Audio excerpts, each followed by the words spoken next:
A growling, grumbling, trilling, roaring echo in an endless void with Ethernet and Business Center on the 3rd floor, sometimes manifesting as a voice carved from the purple flesh of the cosmos, or the host of avatars that may or may not be physical, alive, or indistinguishable from the practice of thought.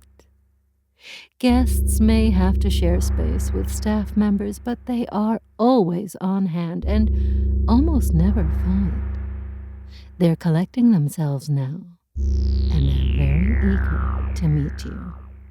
Bursting with starlight and wrapped in a borrowed, rotting husk, there's far more here than you think, and you are never, ever in control. Keys under the meat.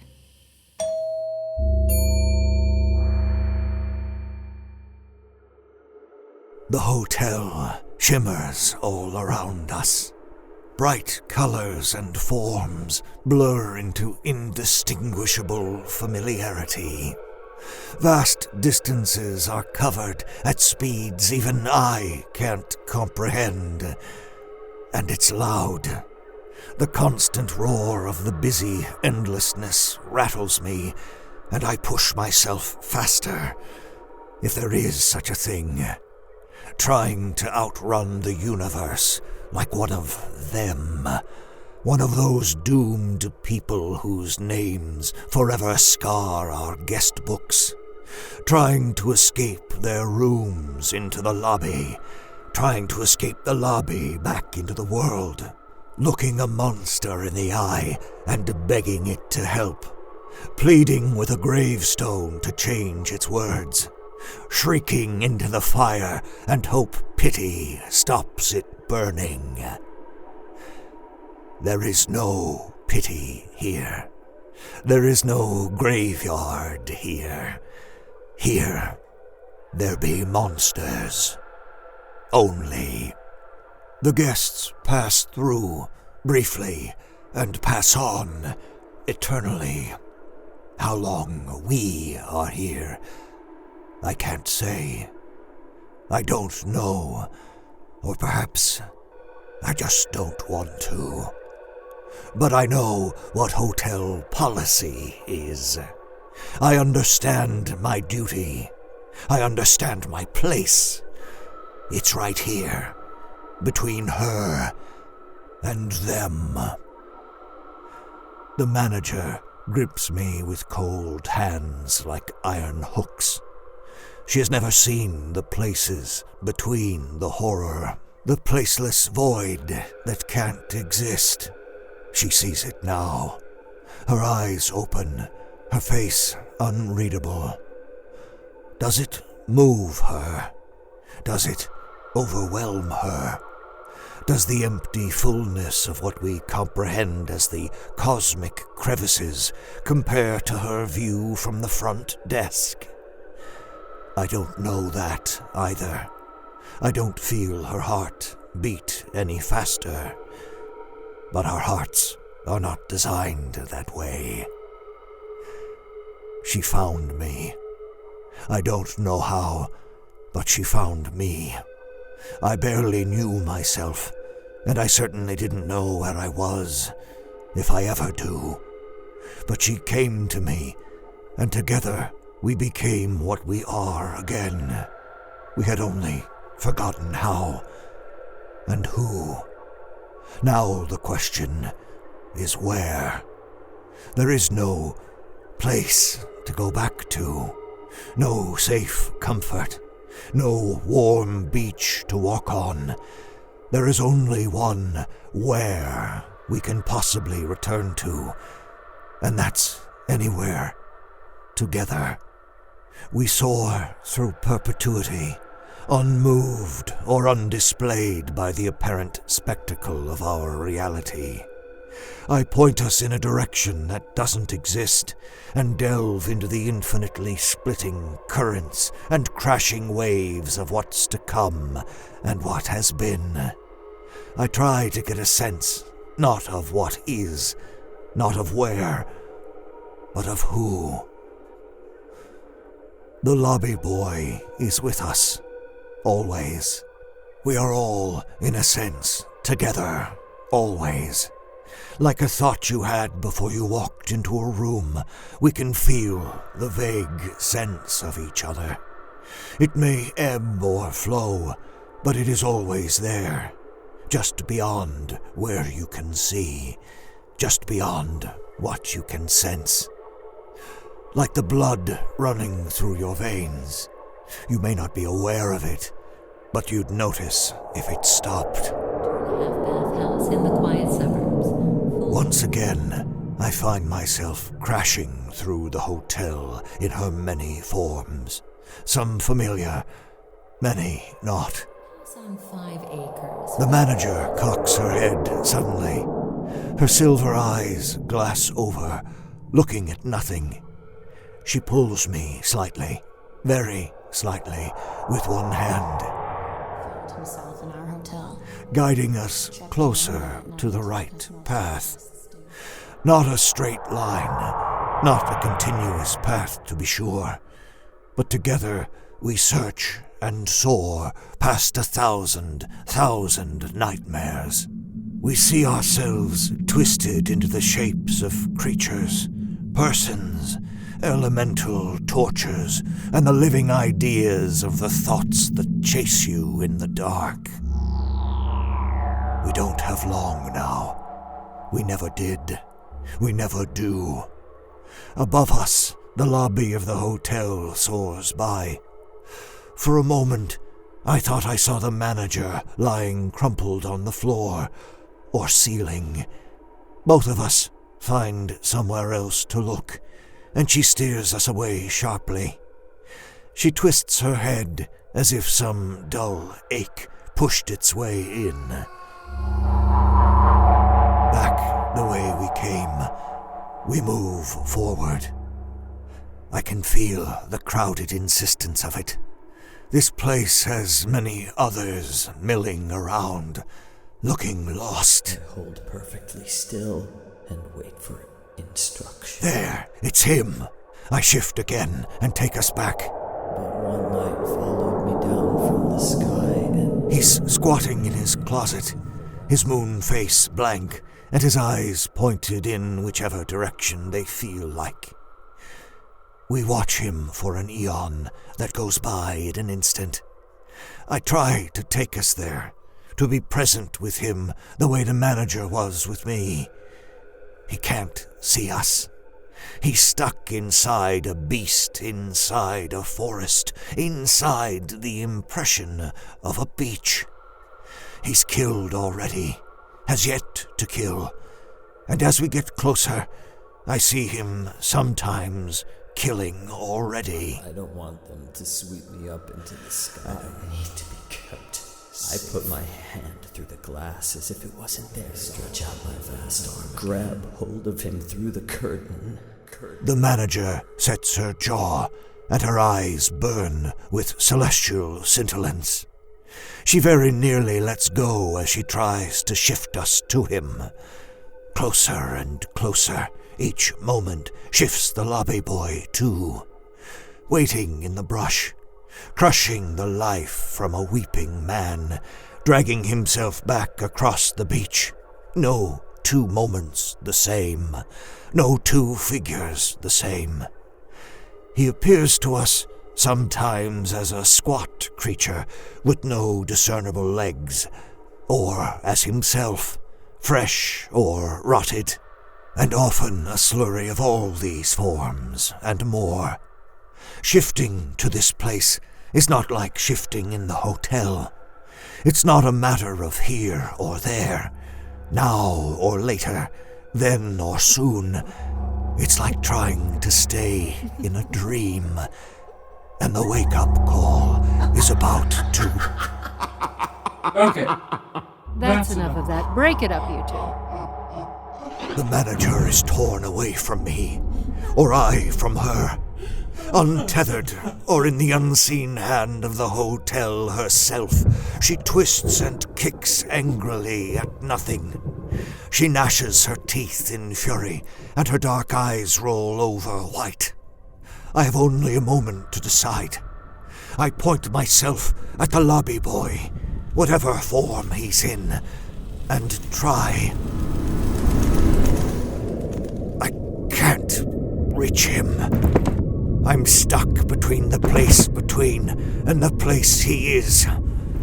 I bellow to him, hoping my rage can pierce the veil. He looks up, curious or confused, but he doesn't see me. He looks vacantly into whatever sky is above him, but the stars blind him, and the curtain is drawn again. No, I can't move. The manager is frozen too, her mouth open and eyes wide, arms out, hands crooked like talons, gripping nothing. She looks like she's underwater again, back at the bottom of that lake. That seems so long ago now. I don't remember why we were there. Below us, the lobby boy is ripped from his monstrous shell like a dying turtle and twists in fresh panic. Pulled into the void with us, he tries to cry out, tries to use his power to free himself. He looks terrified and confused, and with less than a wink, the hotel has him too. Arms wrapped around himself, legs drawn tightly together, frozen, trapped, as we ever are, as we ever will be. But for a moment, we are together again, in terror and misery. We lock eyes, and the lights go out.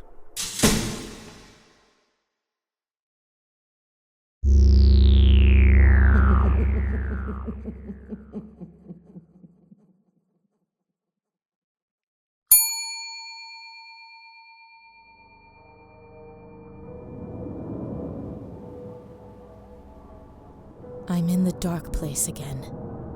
In the black. I try to move. Try to reach out or find my footing. To crane my neck to see if there's anything to see. I can't tell if I'm successful or not. I can't tell if I'm anything or not. Except for tense.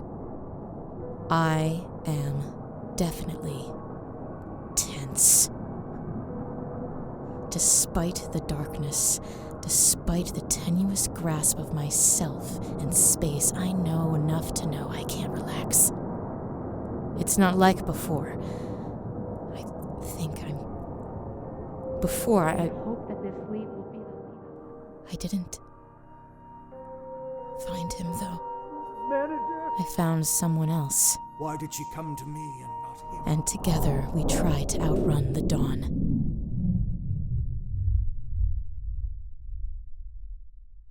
But now the starlight is breaking. Oh, did you Just call me Starlight, eh?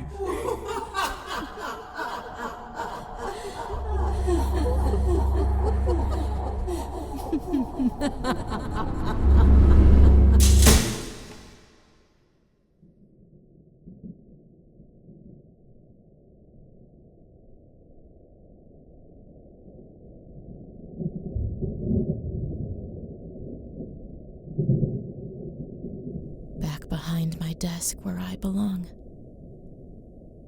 The lobby is familiar. Familiar in a way that it normally is not. There's something that feels like, well, not home, but home for the night? You don't recognize it? I shouldn't be surprised, I suppose. You were just here a moment ago. Remember? Madame Hotel. In the flesh. The last of it, anyway. The husk around her has rotted almost completely through.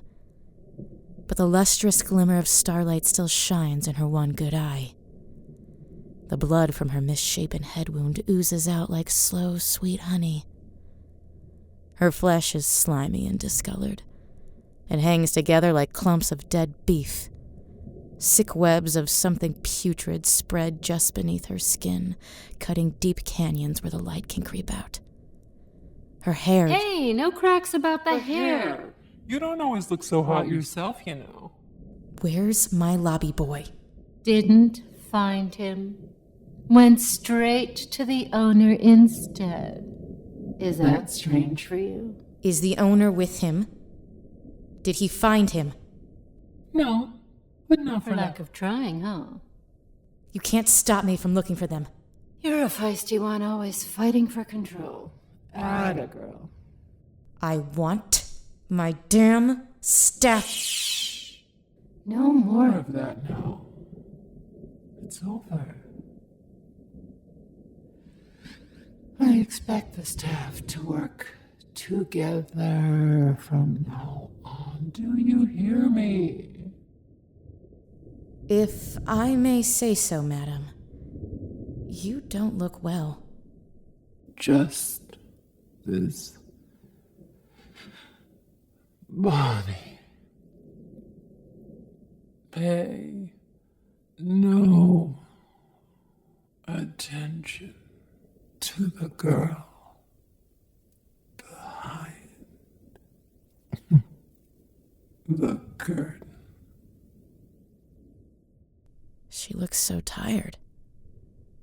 She closes her eye, exhales, and the spoiled flesh cascades softly, beautifully down in on itself, landing in a wet, juicy pile on the floor where she stood.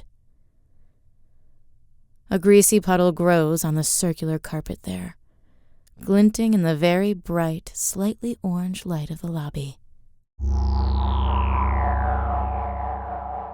Don't make me come down here again.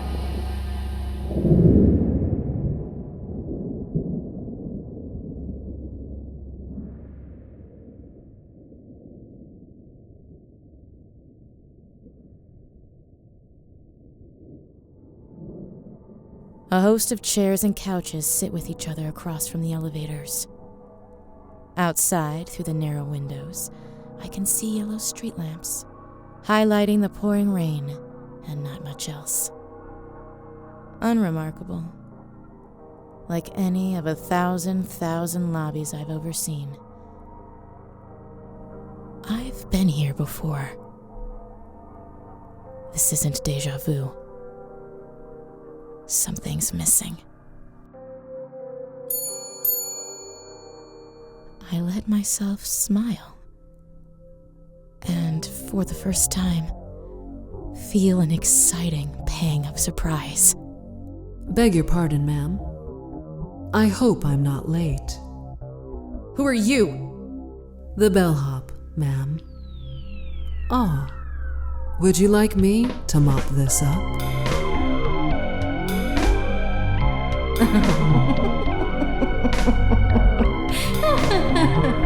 That was funny.